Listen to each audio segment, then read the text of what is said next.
बिस्मिल्लाहिर्रहमानिर्रहीम अस्सलाम वालेकुम दोस्तों, वेलकम करता हूं इमरान ऑफिशियल में। सऊदी अरब जाने वालों के लिए बहुत अच्छी खबर आ गई।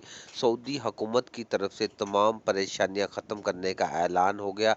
ऑफिशियली तौर पर 24 जो अखबार है सऊदी अरब का, उसमें इन लोगों ने आर्टिकल शाया कर दिया है और तमाम जो पाबंदी वाले ममालिक में उन पर इन लोगों ने बता दिया कि आप सऊदी अरब में दाखिल हो सकेंगे। जैसा कि आप भाइयों को पता होगा, कोरोना की जितनी भी परेशानियां थी, जो पाबंदियां लगी थी, सऊदी अरब ने वो ख़त्म कर दी है।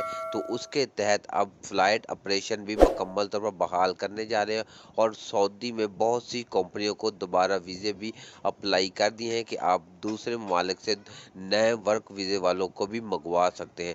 तो मुकम्मल डिटेल इन्फॉर्मेशन इसी वीडियो में आपके साथ शेयर करने से पहले अपने प्यारे से दोस्तों से गुजारिश करते हैं, वीडियो अच्छी लगी तो वीडियो को लाइक और चैनल को सब्सक्राइब कर लें ताकि इस तरह के लेटेस्ट अपडेट सबसे पहले आप तक पहुंच जाए।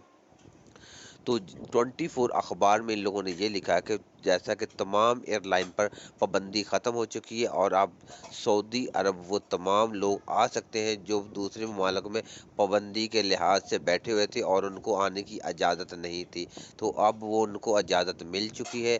ऑफिशियली तौर पर 1 या 2 दिन में वजारत दाखिला की तरफ से ऐलान किया जाएगा और वो किस दिन से आ सकेंगे और कौन सी शराइत रखते हैं, उसके तहत वो सऊदी अरब में दाखिल हो सकेंगे। लेकिन पाबंदी इन लोगों ने बिल्कुल ख़त्म कर दी है। अब वो सऊदी अरब में दाखिल हो सकते हैं, चाहे वो न्यू वर्क वीज़े वालों या हकामा होल्डर। तमाम भाइयों के लिए पाबंदियाँ ख़त्म हो चुकी हैं। 1 या 2 दिन में आप सऊदी अरब में इंशाल्लाह पहुँच जाएंगे।